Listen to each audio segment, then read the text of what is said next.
Slide 1. Welcome students to the class of Standard 7th. We are going to be learning 1.1 from the English subject, which is Past, Present, Future by Emily Jane Bronte. Slide 2. Come on, let's read the poem Past, Present, Future by Emily Jane Bronte. Tell me, smiling child, what the past is like to thee. An autumn evening soft and mild, with a wind that sighs mournfully. Tell me, what is the present hour?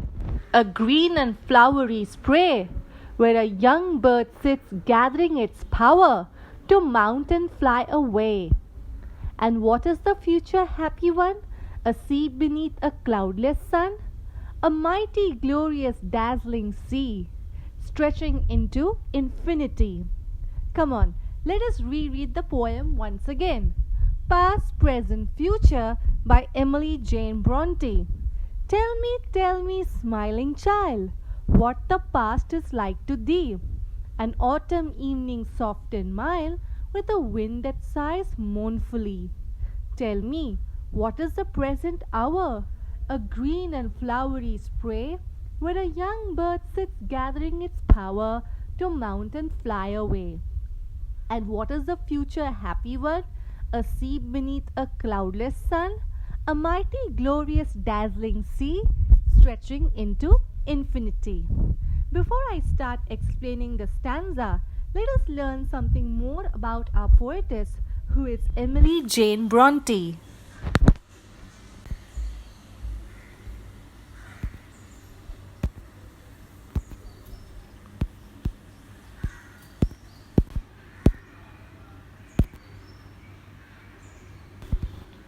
Slide 3. Emily Jane Bronte. Emily Jane Bronte was an English novelist and poet who is best known for her only novel, Wuthering Heights, now considered a classic of English literature. When was she born? She was born on 30th of July, 1818. Yes, that is a long time ago, about 202 years ago. Slide 4 and 5.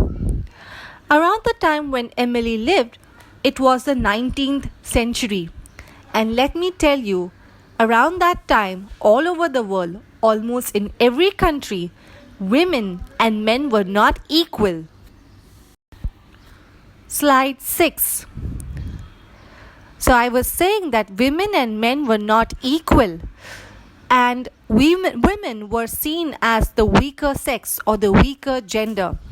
And the first poem that we are learning is written by a woman.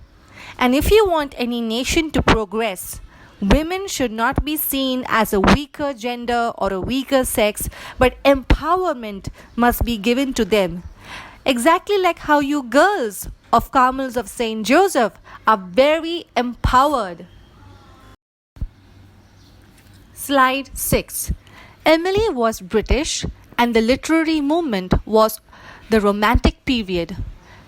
Let me tell you a little bit of Romanticism, also known as the Romantic era. This era was an artistic, literary, musical, and intellectual movement that originated in Europe towards the end of the 18th century. The emphasis were on emotion and individualism, as well as glorification of all the past and nature. Just an added information, it was a reaction of the Industrial Revolution. If you have the time, you can Google and find out what were the advantages and disadvantages of the Industrial Revolution. Slide 8. Past, Present, Future by Emily Jane Bronte. One of the most confusing topics in the world to think about is time. The difference between the past and the present and the constant unknown future, and how our memory gives us a view of time. Now, for example, I loved my childhood days. the fun, laughter, joy I had when I had spent time with my parents, sister, neighbors, and a few friends. Now I look at myself. I am married, away from my family, and in this lockdown, away from almost everybody. Now, for Emily Jane Bronte, time was evidently one such topic. Her work, past, present, future, approaches this topic with images and metaphor. Slide 9. What do we understand by the term images and metaphor I just mentioned? Imagery is the name given to the elements in a poem that spark off the senses, any of the five senses, that is sight, hearing, touch, taste, smell, can respond to what a poet writes. Slide 10. A metaphor is a comparison between two things that states one thing is another. A simile uses the words like and as. A metaphor does not use these two words. An example, I love this poem written by Emily Dickinson, where she uses metaphor to compare hope to a bird, and the name of the poem is Hope is a Thing with Feathers. So coming back to what I just said, Emily's work, past, present, future, approaches this topic with images and metaphor that are easily relatable and almost childlike in their simplicity.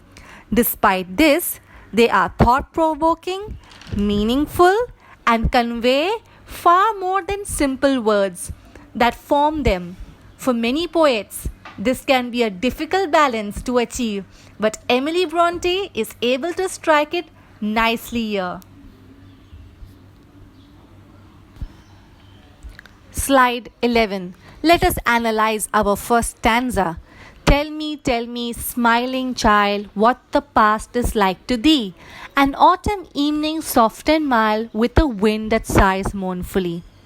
Now, in the first verse or the first stanza, the concept of the past is discussed, and the basic structure of the poem's content is made clear. The narrator of the poem appears to be speaking with a smiling child and asking the child about the nature of time and reality. Slide 12. Despite the context of being asked to a child, if you pay attention, the answer is not particularly childish, invoking an image of autumn, which often viewed as a wistful kind of time because of its close relationship with cold and dark winters. The wind here is personified to have a mournful sigh.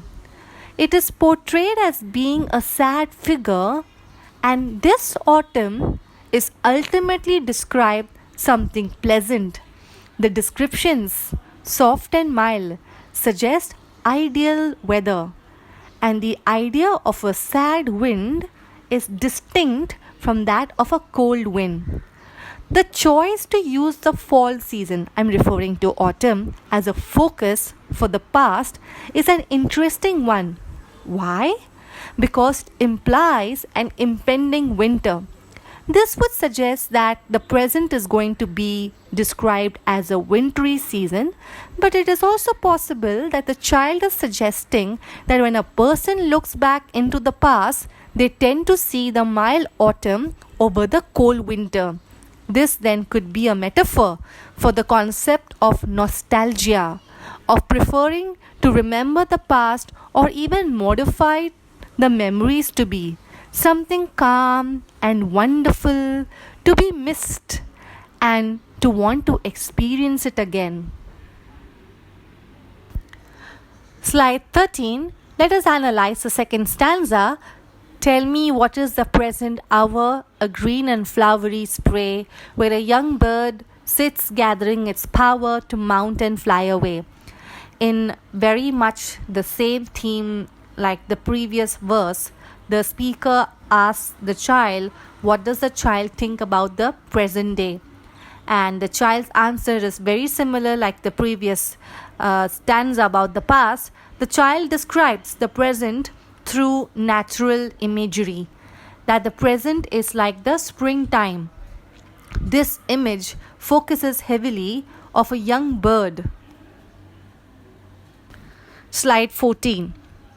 The young bird preparing to fly, presumably for the first time, as it gathers its strength to make the attempt. The metaphor invoked are noticeably more pleasant than those in the last verse. The use of color in the form of green suggests a particularly pleasant atmosphere, and the flowery spray is difficult to interpret as anything negative. The principal image of the verse, however, appears to be the young bird who cannot fly but is preparing to.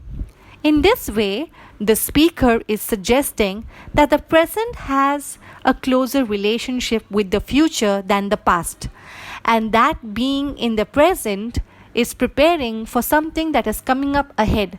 Like the bird watching to fly, most people are looking ahead to something that will fulfill them, give their lives additional meaning, or simply makes them happier.